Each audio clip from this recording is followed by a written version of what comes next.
ईदगाह मैदानावर 8 दिवसांचा उजळणी प्रशिक्षण शिबिर 90 होमगार्ड सहभागी. निशुल्क जागा सुविधा उपलब्ध करून दिल्याने हिंदू मुस्लिम ऐक्याची प्रचिती. कधी नव्हे ते प्रथमच निलंगा शहरात अवराज शहाजानी, कासार शिरसी, शिरूर अनंतपाळ आणि निलंगा या विभागातील होमगार्ड यांच्यासाठी उजळणी प्रशिक्षण शिबिर ईदगाह मैदानावर आयोजित करण्यात आलं आहे. आणि हे शिबिर एकूण 8 दिवसांचं असून यात अग्निशमन, मेडिकल, जनतेची सुरक्षितता, आपले कार्य, आपली सेवा, शिस्त, ड्रेस कोड, लाठी ते या सगळ्या गोष्टींबद्दल सराव ते प्रशिक्षण केलं जाणार आहे.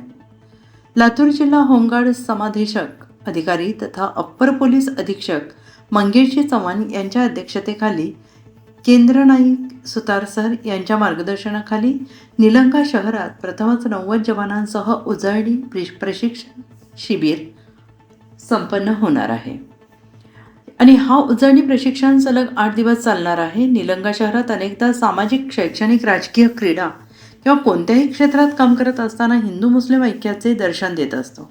निळकंठेश्वर दादापीर पीरपशा औसेकर महाराजांची ही पावनभूमी असल्याने ऐक्याचे प्रतीक वारंवार त्याची निलंगावासियांना प्रचिती येते.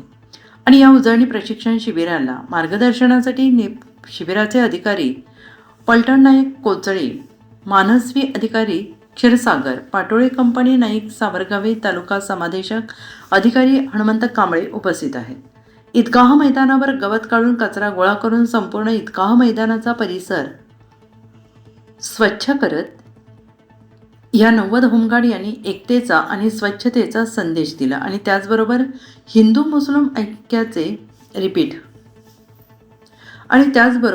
मुस्लिम ऐक्याचे दोन्ही बाजूनी दर्शन घडवले आहे.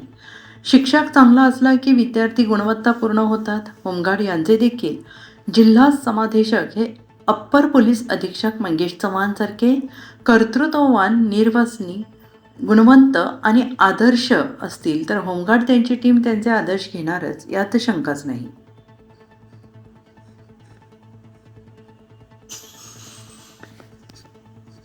उजळणी प्रशिक्षण माननीय श्री मंगेश चव्हाण साहेब, अपर पोलीस अधीक्षक तथा होमगार्ड जिल्हा समादेशक अधिकारी साहेब यांच्या नेतृत्वाखाली आज त्यांनी होमगार्ड संघटना स्थापित झाल्यापासून निलंग्यामध्ये कधीही उजळणी प्रशिक्षण झालेलं नव्हतं. पण माननीय श्री मंगेश चव्हाण साहेब यांच्या परिपत्रकानुसार आपल्या निलंग्यामध्ये प्रथमच उजळणी प्रशिक्षण 10 क्रमांक 1 आपल्यापाशी लागलेलं आहे. आणि निलंग्याचे आपले जे जवान आहेत टोटल आपल्यापाशी 167 आहे.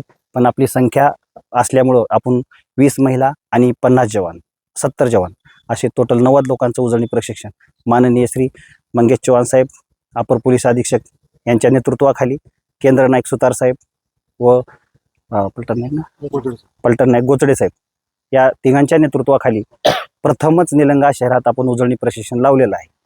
ते माननीय श्री आपले ईदगाहचे ट्रस्ट यांच्या सहाय्याने आपणाला निःशुल्क ईदगाह हे भेटलेलं आहे. आणि पलीकड जामा मस्जिदची जी जमीन आहे ती सुद्धा आपणाला मैदानासाठी दिलेली आहेत त्यांनी. म्हणून ह्या सर्वांचं मी आभार मानतो. त्यांनी माझ्या होमगार्ड्सना आणि पूर्ण निलंगा तालुक्याला त्यांनी आज मोठा हातभार लावलेला आहे. एकूण किती गाव याच्यामध्ये समावेश आहेत, किती पोलीस स्टेशन? आपल्याला 4 पोलीस स्टेशन इथं आपल्या सध्या इथं हजर आहेत. शिरामपाळ, शिरशी आणि औराद आणि निलंगा 4 पोलीस स्टेशनचे होमगार्ड आपल्यापाशी हजर आहेत. सध्या किती दिवस हे शिबिर चालणार आहे? 17 तारखेपासून ते 24 तारखेपर्यंत आपलं शिबिर चालणार. तर निवासासाठी तुम्ही काही नियोजन वगैरे काही केलं? हो, निवासासाठी पण केलंय. पण आपला कॅम्प जे आहे ते आपण अनिवासी लावलेला आहे. कारण का ह्याच्यामध्ये प्रॉपरचे पण अर्धे होमगार्ड्स आहेत आपल्यापाशी. म्हणून घराजवळ असल्यामुळे आपण अनिवासीचं पत्र घेतलेलं आहे सरांकडून. या प्रशिक्षणामध्ये नेमकं काय शिकवणार तुम्ही? ह्या प्रशिक्षणामध्ये आपण होमगार्ड उजळणी प्रशिक्षण हे असं असतं की जे आपण पहिलं शिकलोय बेसिकमध्ये ते आपण ह्यांना नंतर उजळणी प्रशिक्षण घेतलं जातं. त्याच्यामध्ये अनेक प्रकार असतात. उदाहरणार्थ म्हणजे आता सध्या आपल्यापाशी तर रायफली ठेवायची जागा नाही म्हणून आपण आणलो नाही. लाठी घेतो, आपण लेक्चर घेतो, अग्निशमनचे प्रशिक्षण देतो ह्यांना. अग्निशमन झाल्यावर प्रथम उपचार शिकवतो, प्रथम उपचार झाल्यावर विमोचन घेतो. ह्याच्यामध्ये आणि ड्रिल असते. ह्याच्यामध्ये 8 दिवस आपल्याला ह्या कमी पडतात.